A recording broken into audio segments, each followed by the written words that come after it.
సామాన్యుడి సొంతింటి కల మీద హిందీ కవి ప్రదీప్ రాసిన ఓ కవితను ఉటంకిస్తూ బుల్డోజర్ కూల్చివేతలను ఇకపై సహించేది లేదంటూ సుప్రీంకోర్టు బుధవారం ప్రశంసనీయమైన తీర్పు వెలువరించింది. అధికారులే న్యాయమూర్తుల్లా వ్యవహరిస్తూ తక్షణ తీర్పులతో ఇళ్ల కూల్చివేత శిక్షను అమలు చేస్తే ఊరుకునేది లేదని సుప్రీంకోర్టు గట్టిగా హెచ్చరించింది.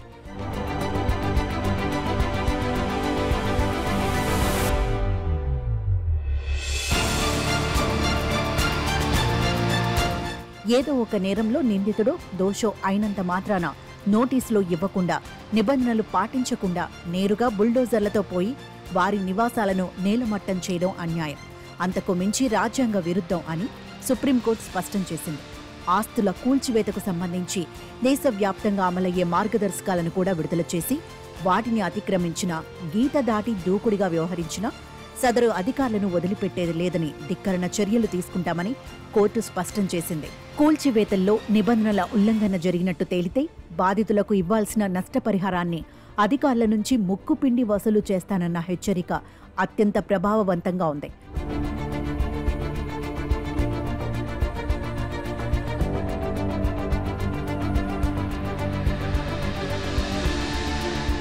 ఒక వ్యక్తి నిందితుడైతే అతడి నివాసాన్ని కూల్చివేయడం ద్వారా మొత్తం కుటుంబాన్ని శిక్షించడం, రోడ్డుపాలు చేయడం సరికాదన్నది మంచి మాట.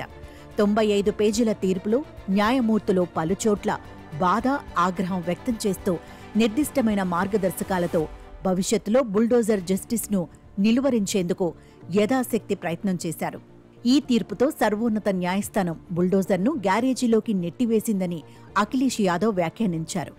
ఆ మహాయంత్రాన్ని కూల్చివేతలకు వినియోగించి ఈ తీరున తక్షణ శిక్షలు వేయడం యూపీ యోగి కనుగొన్న ప్రక్రియ కనుక విపక్ష నేతలంతా ఆయన దృష్టితోనే వ్యాఖ్యలు చేశారు.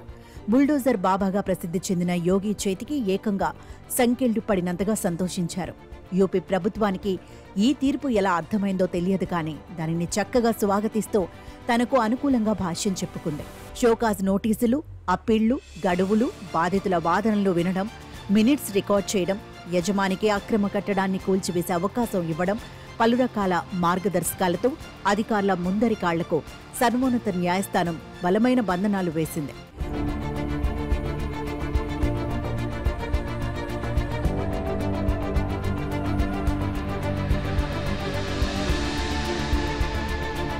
పాలకుల పక్షాన వారు కట్టుదాటి ప్రవర్తించకుండా లక్ష్మణ రేఖలు గీసింది. కానీ ఇప్పటికే నష్టపోయిన వందలాది మందికి మాత్రం ఈ తీర్పు న్యాయం చేయలేదు. ఉత్తరప్రదేశ్లో యోగి అత్యధికంగా దుర్వినియోగపరిచిన ఈ విధానాన్ని ఆ తర్వాత బీజేపీ పాలిత రాష్ట్రాలన్నీ అమలు చేసిన విషయం తెలిసిందే. ప్రధానంగా మతహింసలు రేగినప్పుడు నివాసాల కూల్చివేతతో ముఖ్యంగా ముస్లింలు శిక్ష అనుభవించాల్సి వచ్చింది. హర్యానాలోని నుహ్, మధ్యప్రదేశ్లో ఖర్గోన్ వంటి చోట్ల మైనార్టీలను హెచ్చరించడానికి, అదుపులో ఉంచడానికి బుల్డోజర్ ఆయుధమైంది. ముస్లింలను ఆ రీతిలో శిక్షించడాన్ని బీజేపీ నాయకులు బాహటంగా సమర్థించేవారు. నేరస్తులని నిర్ధారించేందుకు వీడియోలు సరిపోతాయని, న్యాయస్థానాల అవసరం లేదని వ్యాఖ్యానించేవారు.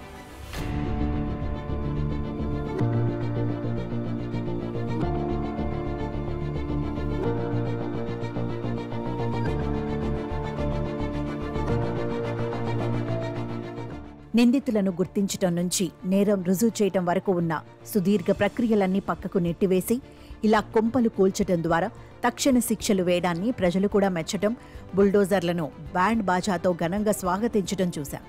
ఏ నేరానికి ఈ శిక్ష వేస్తున్నది రాజకీయ నాయకులు బాహాటంగా చెబుతుంటే అధికారులు మాత్రం అక్రమ నిర్మాణమనో, అనుమతులు లేవనో, ఆక్రమణదారులనో చెప్పి సదరు అనుమానితుల లేదా నిందితుల ఇంటినో దుకాణాన్నో నేలమట్టం చేస్తూ పోయేవారు.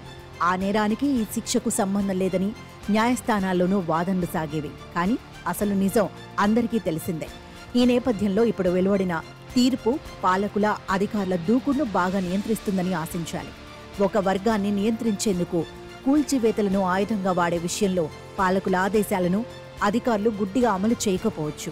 తీర్పు వర్తించని ప్రాంతాలంటూ న్యాయస్థానం ఇచ్చిన మినహాయింపులను పాలకులు దుర్వినియోగం చేయకుండా చూడటం ముఖ్యం.